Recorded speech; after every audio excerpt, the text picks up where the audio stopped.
Alors, mise en place de la corde sur la presse.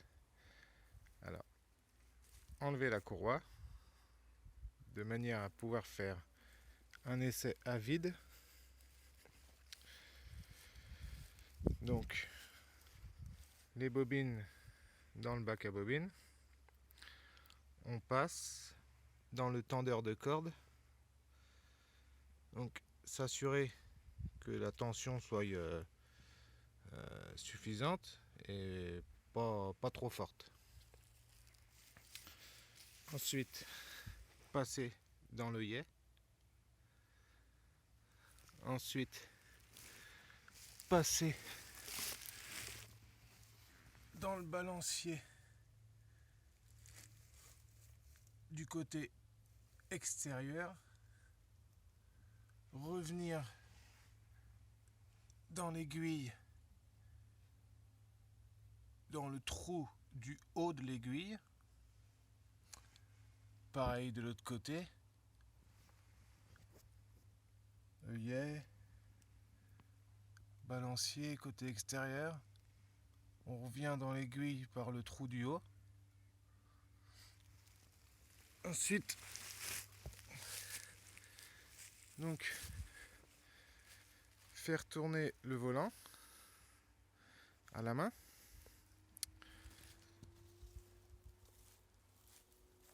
Déclencher le déclencheur. Mais vu qu'il n'y a pas de ballot pour l'actionner, donc en fait on le lève et on vient le déclencher à la main de manière à engager la rotation. En fait, on voit pas très bien, mais c'est à ce niveau là. Voilà, le déclencheur il vient pousser cette pièce et ça engage la rotation qui va faire monter les aiguilles. Alors ensuite, on a notre aiguille qui va arriver par le trou là. Elle va monter. Elle passe au-dessus du bec noir. Un bec noir, c'est ça, le bec noir. La pièce là.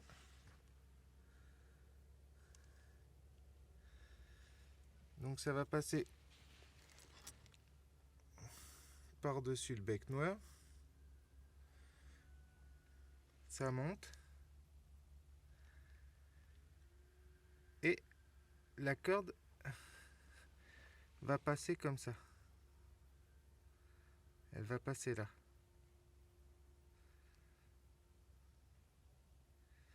Il y a une rotation qui se fait. Le bec noir fait aussi une rotation.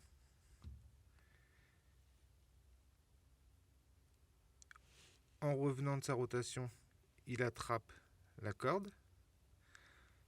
Le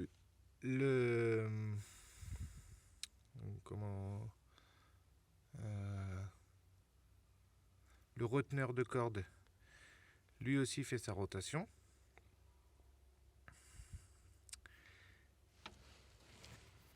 Et de fait, ça va couper. Enfin, on va mieux le voir là.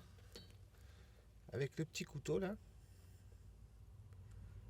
Le petit couteau qui est là. Ça coupe une fois que le nœud est fait.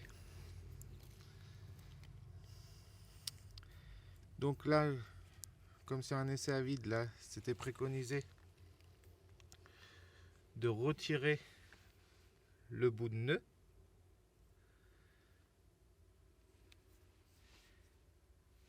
Et là, notre essai à vide est prêt. Notre corde est prise dans le reteneur. On peut commencer à mettre le fourrage. Ça devrait fonctionner. Une petite chose que j'ai oublié, importante de vous dire, c'est qu'en fait, à ce niveau-là, quand on positionne notre corde. Là, moi, mon essai à vide, il est fait. Donc ma corde, elle est déjà partie dans les reteneurs. Elle est en attente. Mais au début, la corde là, on vient l'accrocher sur l'arbre des aiguilles. Vous voyez, il y a l'aiguille qui est là. Moi, je l'avais accroché ici. Et une fois que notre essai à vide est fait, que la corde est coincée dans le reteneur, donc on peut se débarrasser du bout de corde qu'on a retiré du bec noueur, qui avait fait un nœud, mais il n'est pas utile puisque c'est un essai à vide. Et de fait, après le bout de corde il tombe, on refait descendre de là, toc, et on le retire de là où on l'avait fixé. Voilà, en espérant que ça puisse aider.